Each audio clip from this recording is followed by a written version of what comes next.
All right, what's going on, guys? So I am going to make a video today about my top 5 cities that I recommend when you're visiting the state of Florida. Now, my top 5 list is subjective. If you ask 1,000 Floridians, they're going to have their own top 5. So this is coming from my top 5 list, okay?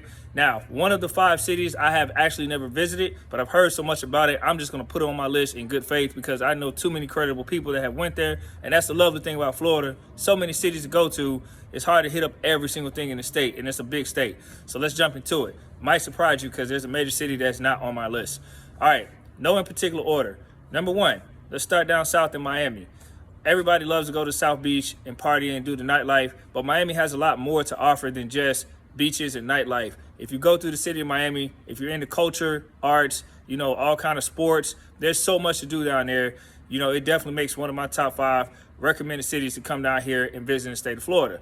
Might I add, if you go down to Florida, Miami South Beach is one of the most popular beaches, but I suggest you go to Sunny Isles Beach because Sunny Isles Beach is where it's at. It's a lot more laid back, a lot more chill, versus South Beach is really, really hype, party, and super expensive as well. Miami in general is, but you're really going to be paying the price when you get down there to park and do all this other stuff. So, but it's still fun, and it's an experience you should do. I say go to both beaches and see which one you like better.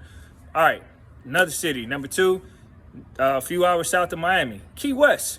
Now, Key West is an older historic town that has, a tight-knit community there, and it's not as big as Miami per se, but on Duval Street, there's a ton of stuff to do, and there's a lot of people who take cruises down there, or they just drive down there, and if you drive, it's so unique because you're literally driving on, like the US 1 over this bridge for like 3 hours. So just to give you up front, if you don't like driving over water for that long of a time, and you're having to go like 40-something miles an hour most of the way, then that might not be a thing that you might want to just take a plane or a cruise. Now, if you take a plane, I warn you, I've heard from people in Key West on their Key West tours that the plane is really rough to land. So that's another thing to kind of look out for. But overall, Duval Street has so many like shops, so many unique things to do down there on that strip.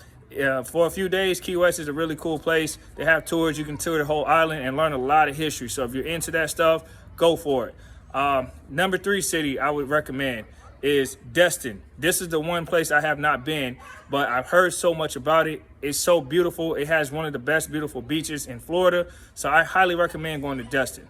Number 4, Clearwater. You guys got to hit up Clearwater. That whole area down there is super nice. Now I'm going to throw Tampa and St. Pete into Clearwater because I didn't want to leave them out of the list.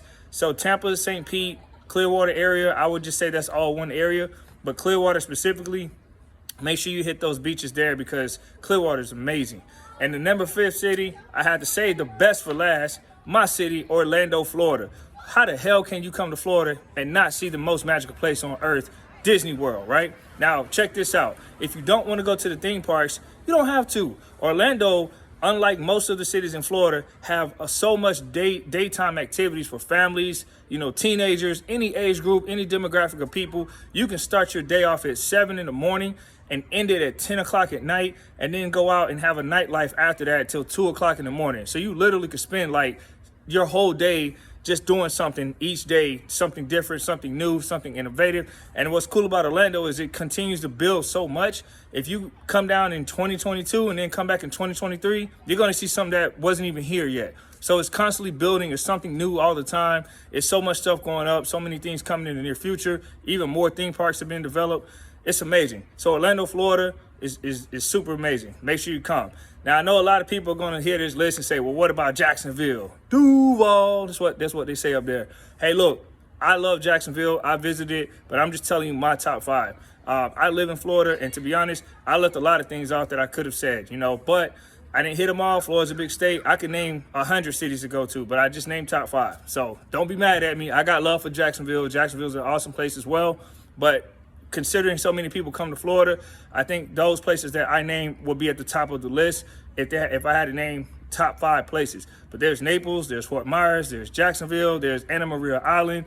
There's so many beaches to go to that I didn't even name, so there's beaches south of Clearwater that I didn't even really get into. So there's so many places, but those are my top 5. So I hope this helps. If you're visiting Florida, make sure you check out this channel, and I hope you enjoy. Take care.